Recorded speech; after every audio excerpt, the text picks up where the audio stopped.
नमस्कार, आप सबका मेरे YouTube चैनल एग्ज़ाम तक में स्वागत है। आज मैं आपके लिए जून 2024 में जो CTET और HPTET का एग्ज़ाम होने वाला है, उसका मॉक टेस्ट लेके आया हूँ। CTET और HPTET में हमारे पास 150 क्वेश्चंस रहते हैं, जिसमें से जो 30 क्वेश्चन है वो चाइल्ड डेवलपमेंट एंड पेडागोजी से पूछे जाते हैं। तो मैं आपके लिए चाइल्ड डेवलपमेंट एंड पेडागोजी का मॉक टेस्ट लेके आया हूँ। यदि किसी को हमारे मॉक टेस्ट की PDF चाहिए तो हमारी इंस्टाग्राम ID एग्ज़ाम तक 9 या टेलीग्राम चैनल एग्ज़ाम तक 9 आप ज्वाइन कर सकते हैं। तो चलिए आज का मॉक टेस्ट शुरू करते हैं। हमारा पहला प्रश्न है, एक विज्ञान के रूप में मनोविज्ञान का अध्ययन खालिस्तान करता है। ए मानव के सचेतन व्यवहार का, बी किसी भी जीव के सचेतन व्यवहार का, सी मानव के अचेतन व्यवहार का, डी किसी भी जीव के सचेतन और अचेतन दोनों के व्यवहार का।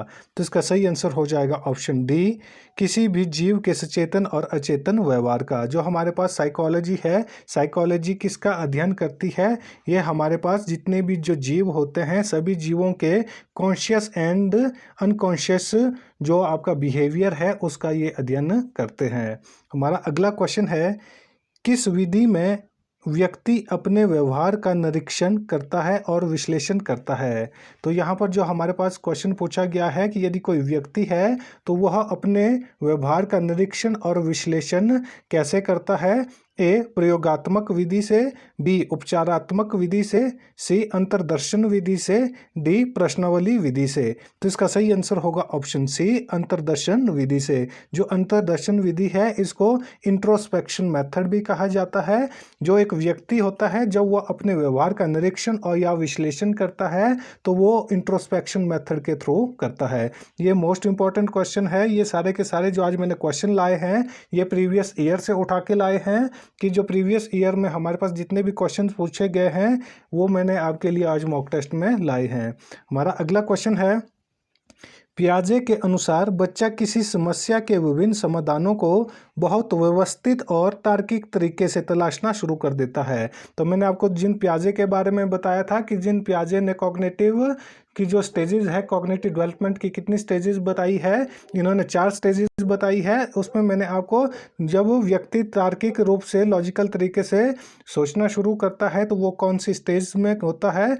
ए संवेदीगामक अवस्था में, बी पूर्व क्रियात्मक अवस्था में, सी मूर्त क्रियात्मक अवस्था में, डी औपचारिक क्रियात्मक अवस्था में। तो इसका सही आंसर होगा ऑप्शन डी, औपचारिक क्रियात्मक अवस्था में। तो मैंने ये चीज़ें आपको पहले भी बताई थी कि जो जिन पियाजे है इन्होंने 4 स्टेजेस बताई है कॉग्निटिव डेवलपमेंट की, जिसमें जो सबसे पहले हमारे पास है वो है संवेदीगामक अवस्था। संवेदीगामक अवस्था सेंसरी मोटर जो स्टेज है वो कब से कब तक है? वो 0 से 2 वर्ष तक चलती है। उसके बाद पूर्व क्रियात्मक अवस्था आती है, प्री ऑपरेशनल स्टेज आती है। तो प्री ऑपरेशनल स्टेज 2 से 7 वर्ष तक चलती है। और उसके बाद हमारे पास कंक्रीट ऑपरेशनल स्टेज आती है जिसको मूर्त क्रियात्मक अवस्था कहा जाता है, जो हमारे पास 7 से 11 वर्ष तक चलती है। और लास्ट में हमारे पास आती है फॉर्मल ऑपरेशन स्टेज। जो फॉर्मल ऑपरेशनल स्टेज है ये 11 वर्ष से लेकर 15 वर्ष तक चलती है। इसी में ही जो एक बच्चा होता है वो हमारे पास लॉजिकल तरीके से जो प्रॉब्लम होती है उसके सॉल्यूशन ढूंढने की कोशिश करता है। हमारा अगला क्वेश्चन है, निम्नलिखित में से कौन सा कथन एक रचनात्मक व्यक्ति के लिए सही नहीं है? तो यहाँ पर हमारे पास जो क्वेश्चन पूछा गया है कि निम्नलिखित में से कौन सा कथन एक रचनात्मक व्यक्ति का मतलब क्या हुआ? यहाँ पर जो क्रिएटिव जो एक इंडिविजुअल होता है, क्रिएटिव इंडिविजुअल के लिए सही नहीं है।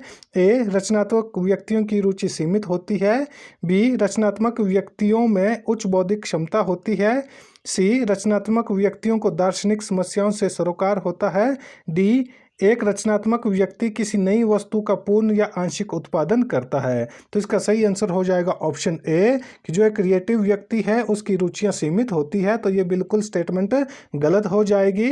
जो हमारे पास जो क्रिएटिव इंडिविजुअल होता है तो क्रिएटिव इंडिविजुअल की जो इंटरेस्ट होते हैं वो बहुत ज़्यादा होते हैं और अलग अलग डिफरेंट होते हैं, इसलिए ये स्टेटमेंट बिल्कुल गलत हो जाएगी। तो अगली स्टेटमेंट थी कि जो एक रचनात्मक व्यक्ति है उसकी जो बौद्धिक क्षमता होती है वो किस प्रकार की होती है? वो हाई होती है, उच्च होती है। बिल्कुल सही हो जाएगा।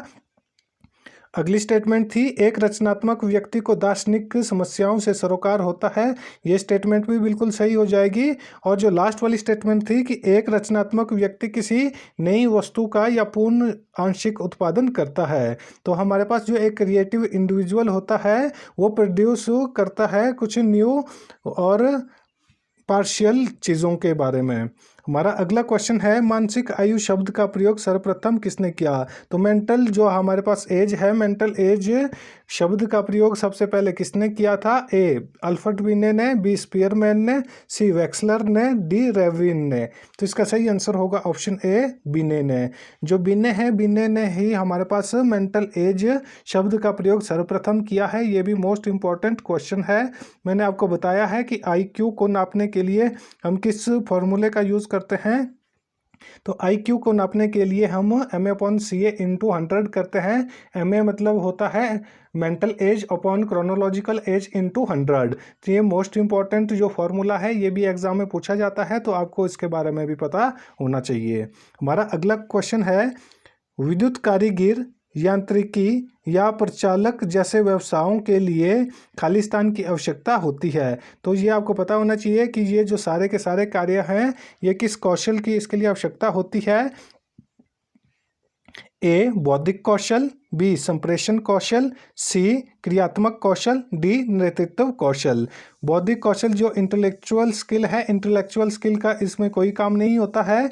और कम्युनिकेशन स्किल जो संप्रेषण कौशल है, कम्युनिकेशन स्किल का भी इसमें किसी प्रकार का कोई कार्य नहीं होता है। और जो क्रियात्मक कौशल है, मोटर स्किल, तो ये बिल्कुल सही हो जाएगा ऑप्शन सी क्रियात्मक कौशल मोटर स्किल्स। यदि कोई व्यक्ति है और वो कारीगर है या यांत्रिकी या यंत्र प्रचालन जैसे कार्यों को करता है, तो वह कार्य किस प्रकार की स्किल है? वो मोटर स्किल है। तो मैंने आपको बताया था सेंसरी मोटर स्टेज के बारे में। तो ये जो मैंने आपको पिछले कल भी बताया था कि यदि कोई बच्चा लिखता है तो वो किस प्रकार की स्किल है, वो भी हमारे पास मोटर स्किल में आती है। जो हमारे काम जो सेंसरी सेंसेस के द्वारा जो काम किए जाते हैं, तो उनको क्या कहा जाता है? उनको क्रियात्मक कौशल कहा जाता है।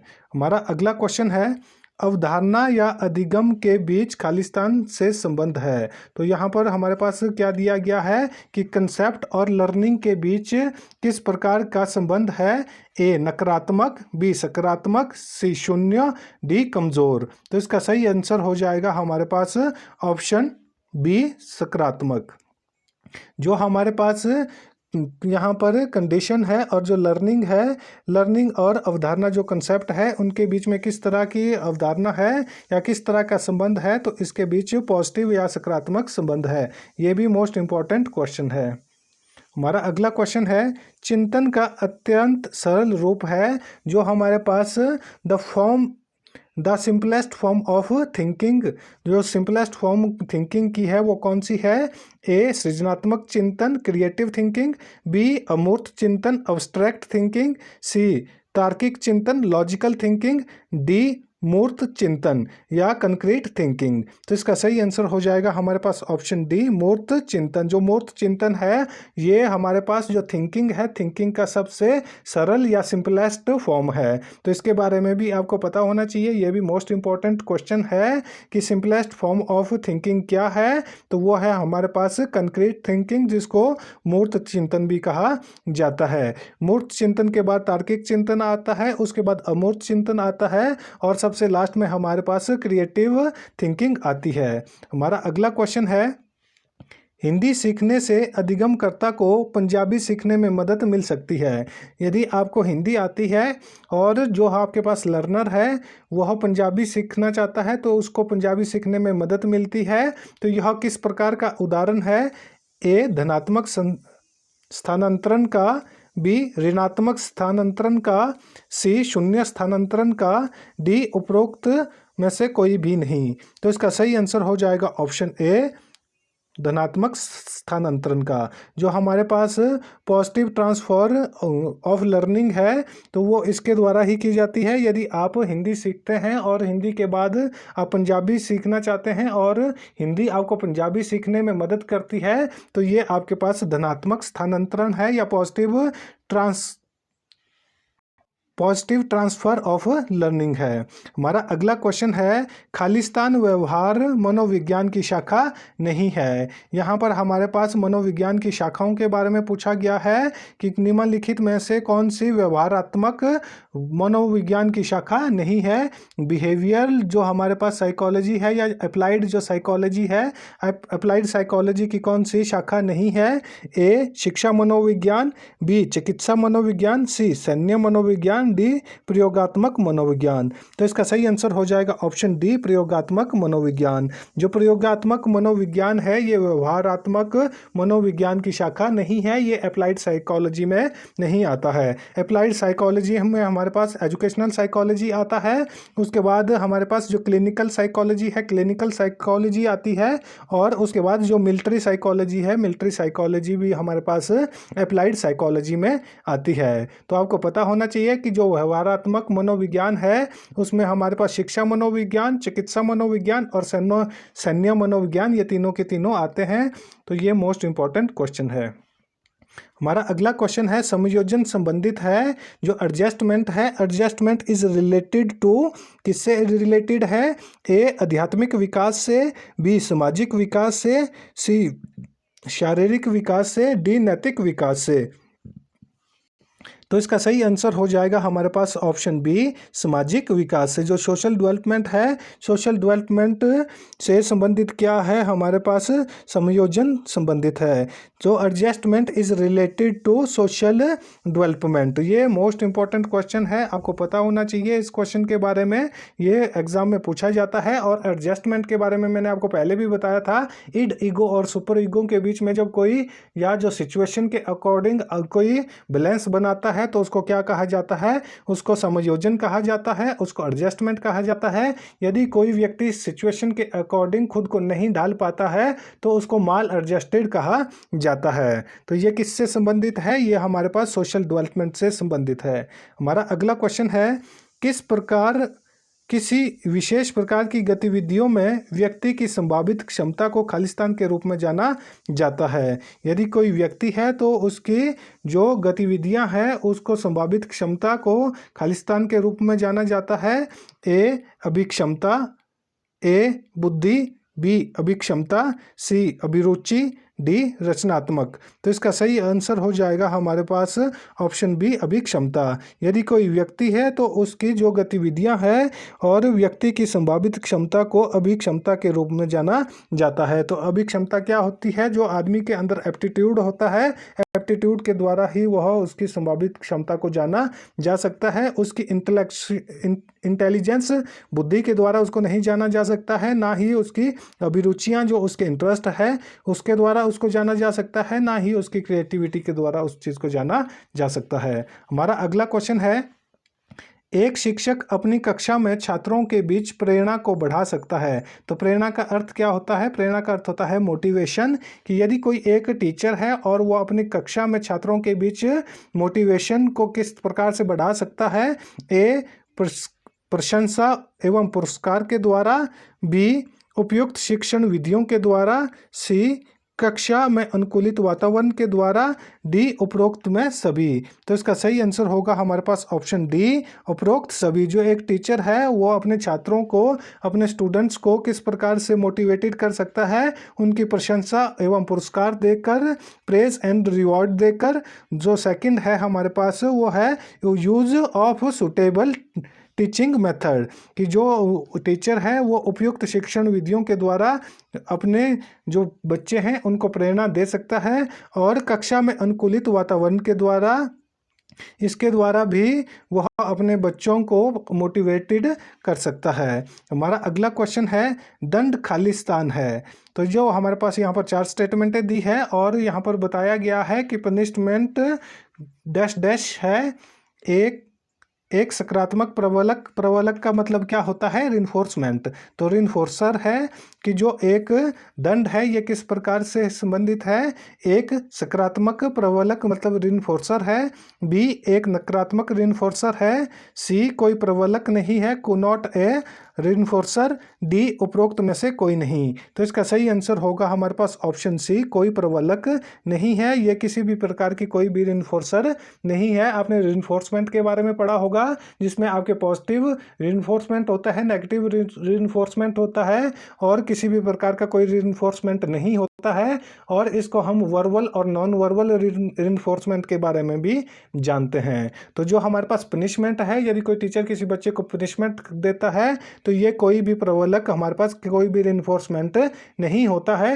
यहाँ पर जो बहुत सारे बच्चे हैं इस क्वेश्चन को गलत कर देते हैं, वो इसे एक नेगेटिव रिइंफोर्सर के रूप में यूज करते हैं, जबकि जो हमारे पास जो पनिशमेंट है ये कोई भी नेगेटिव या पॉजिटिव रिइंफोर्सर नहीं है। हमारा अगला क्वेश्चन है, गिलफोर्ड द्वारा विकसित बुद्धि संरचना प्रतिमान प्रदान करता है। तो आपको मैंने इस क्वेश्चन के बारे में शायद पहले भी बताया था कि जो गिलफोर्ड है, गिलफोर्ड ने हमारे पास जो बुद्धि संरचना का प्रतिमान प्रतिपादित किया है, तो उस प्रतिमान के कितने तत्व है? ए बुद्धि के 160 तत्व, बी बुद्धि के 140 तत्व, सी बुद्धि के 150 तत्व, डी बुद्धि के 130 तत्व। तो जो हमारे पास इसका सही आंसर हो जाएगा ऑप्शन सी हो जाएगा, बुद्धि के 150 तत्व। तो जो गिलफोर्ड है, गिलफोर्ड ने बुद्धि के कितने तत्वों को बताया है? तो गिलफोर्ड ने बुद्धि के 150 जो तत्व है, जो हमारे पास एलिमेंट है या कंपोनेंट है, उसके बारे में इन्होंने बताया है। तो इसको आप कैसे याद कर सकते हैं? 5 × 5 × 6। जो गिलफोर्ड है, ये वाला जो मेथड है ये आपको याद रखना है। ये गिलफोर्ड का है 5 × 5 25 × 6 150। तो ये मोस्ट इंपॉर्टेंट क्वेश्चन है, ये बहुत बार एग्जाम में पूछा जाता है, तो आपको पता होना चाहिए। जो गिलफोर्ड है, गिलफोर्ड के द्वारा जो बुद्धि संरचना प्रतिमान है वो कितने हैं? वो 150 तत्वों के बारे में ये बात करते हैं। तो जो हमारा आज का मॉक टेस्ट है वो यहीं पर ख़त्म होता है। वीडियो अच्छी लगी हो तो वीडियो को लाइक करें, कमेंट करें और ज़्यादा से ज़्यादा वीडियो को अपने दोस्तों के साथ शेयर करें और हमारे यूट्यूब चैनल एग्जाम तक को सब्सक्राइब करना ना भूलें। धन्यवाद।